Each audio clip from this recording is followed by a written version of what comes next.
নমস্কার বন্ধুরা, education culture YouTube চ্যানেলে তোমাদের প্রত্যেককে স্বাগতম। তোমরা যারা ডিপ্লোমার থার্ড সেমিস্টারের ইলেকট্রিক্যাল ইঞ্জিনিয়ারিংয়ের স্টুডেন্ট রয়েছো, তো তোমাদের আমি কিন্তু জানিয়েছি যে introduction to electric generation system যে সাবজেক্টটি রয়েছে তার বিভিন্ন ক্লাসেস কিন্তু অলরেডি আমি আমার চ্যানেলে এনেছি।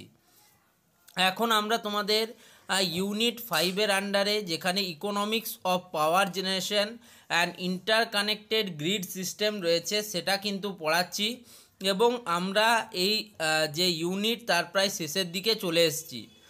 এখন আমরা 5.8 পড়ব এবং কালকে আমরা 5.9, যেখানে brown out and black out পড়ে কিন্তু আমাদের এই ইউনিট 5টাকে কমপ্লিট করব। তো চলো একদম সরাসরি আমরা কিন্তু শুরু করি আজকের ক্লাস। আজকের ক্লাস হচ্ছে তোমাদের 5.8। 5.8-এর আন্ডারে দুটো তোমাদের সাব টপিক রয়েছে। এক নম্বর হচ্ছে reasons of impact of grid system faults, এবং আরেকটা রয়েছে state grid and national grid. তো reasons of impact of grid system faults নিয়ে সবার প্রথমে আলোচনা করি। কি বলছে?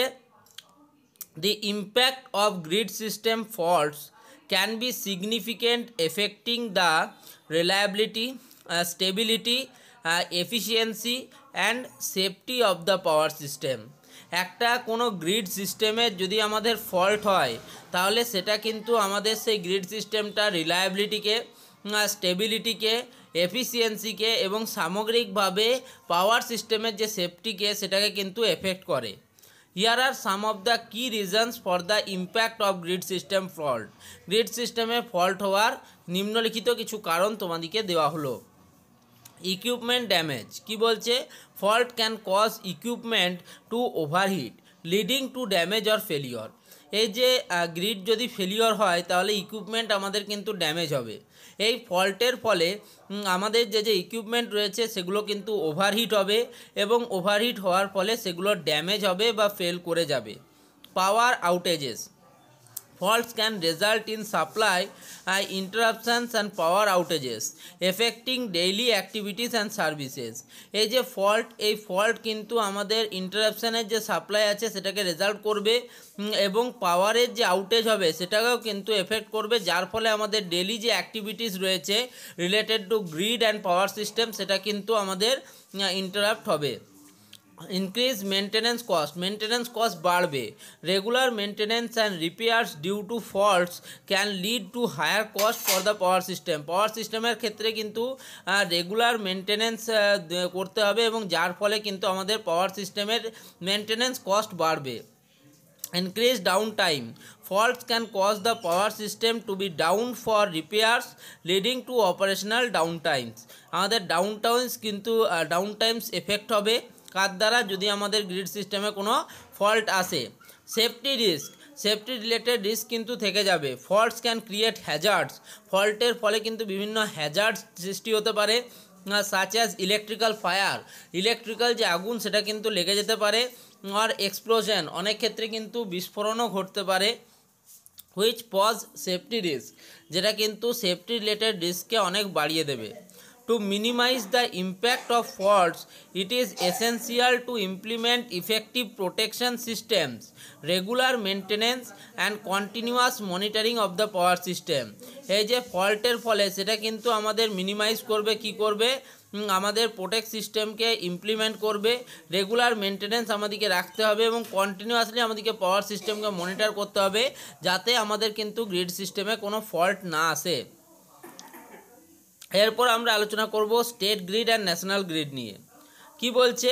The national grid is high voltage electricity transmission network in India, connecting power stations and major substations and ensuring that electricity generates anywhere in India can be use to satisfy demand elsewhere.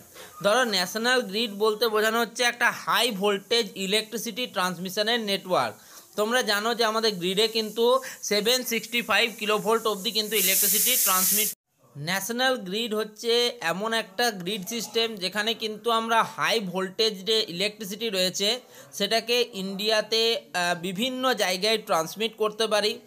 বিভিন্ন power station যেগুলো আমাদের রয়েছে, যেমন thermal power plant বা hydro electric power plant বা nuclear power plant, সেগুলোকে আমরা connect করতে পারি এবং ইলেকট্রিসিটি যেখানেই জেনারেট হোক না কেন ইন্ডিয়ার, আমরা যেন সেটাকে যে কোনো ক্ষেত্রে যে কোনো জায়গায় ব্যবহার করতে পারি।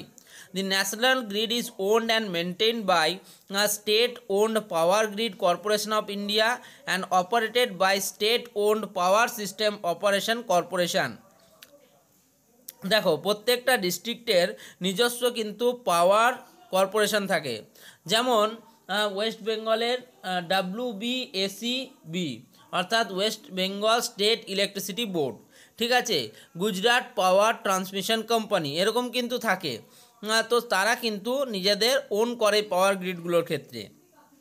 It is one of the largest operational synchronized grid in world with 500 megawatt of installed power generation capacity of 30th June 2025। 30 June 2025 অবধি দেখা গেছে যে ইন্ডিয়াতে আমরা যে গ্রিড সিস্টেম ব্যবহার করি সেটা কিন্তু হচ্ছে সবথেকে স্টেবল সিনক্রোনাইজ গ্রিড সিস্টেম, যেখানে 500 গিগাওয়াট ইনস্টলড পাওয়ার জেনারেশন ক্যাপাসিটি রয়েছে। ওকে, the first interconnection of regional grids was established in October 1991 when the northeastern and eastern grids are interconnected। দেখো, আমরা জানি টোটাল আমাদের কিন্তু 5টা গ্রিড সিস্টেম রয়েছে। যদি তোমরা ইন্ডিয়ার গ্রিড সিস্টেমের হিস্ট্রির দিকে দেখো তাহলে সেই 5টা যে আমাদের গ্রিড সিস্টেম রয়েছে সেগুলোকে আমরা বলি নর্থ ইস্টার্ন গ্রিড, ঠিক আছে, ইস্টার্ন গ্রিড, তারপরে হচ্ছে তোমাদের ওয়েস্টার্ন গ্রিড, তারপরে হচ্ছে সাদার্ন গ্রিড, এবং একই সাথে আমাদের কিন্তু আরও একটি গ্রিড সিস্টেম রয়েছে সেন্ট্রাল গ্রিড, ঠিক আছে। তো কি বলছে দেখো, আমাদের ফার্স্ট ইন্টার কানেকশান হয়েছিল রিজিনাল গ্রিডে, সেটা হয়েছিল অক্টোবর 1991, যেটা হয়েছিল নর্থ ইস্টার্ন গ্রিডের সাথে ইস্টার্ন গ্রিডকে আমরা ইন্টার কানেক্ট করেছিলাম। একইভাবে the western grid was inter connected with the aforesaid grid in March 2003। অর্থাৎ সবার প্রথমে হলো ইস্টার্ন এবং নর্থ ইস্টার্ন গ্রিড, তার সাথে যুক্ত হলো এবার ওয়েস্টার্ন গ্রিড 2003 সালে। The Northern grid was also inter connected in August 2006, forming a central grid synchronized connected operating at one frequency. The solo remaining regional grid, the southern grid, was synchronously interconnected to the central grid on 31st December 2013 with the commissioning of 765 kilowatt Raichur Solapur transmission line, thereby stabilising the national grid. National grid কীভাবে গঠিত হলো, অনেকগুলো regional গ্রিডকে পরস্পর সংযুক্তকরণ করা হলো। সবার প্রথমে north ইস্টার্নের সাথে ইস্টার্ন, তারপরে ওয়েস্টার্ন, তারপরে হচ্ছে আমাদের নর্দার্ন, এবং শেষে কিন্তু আমাদের যে বাকি যেটা বেঁচেছিল সাদার্ন গ্রিড সেটাকে কিন্তু সংযুক্তকরণ করা হলো। অর্থাৎ তোমরা বুঝতেই পারছো এই গ্রিডগুলো সংযুক্তি হয়ে কিন্তু ন্যাশনাল গ্রিডের তৈরি হলো। তো এইটুকু যদি তোমরা জেনে রাখো অ্যাজ এ ডিপ্লোমা পার্সপেক্টিভ থেকে, এটা যথেষ্ট এনাফ বলে আমার মনে হয়। এরপরে আমরা বার্ন আউট এবং ব্রাউন আউট এবং ব্ল্যাক আউট পড়লেই কিন্তু কমপ্লিট করে নিচ্ছি কিন্তু এই ইউনিটটা। তো আজকের ভিডিও এখান পর্যন্তই।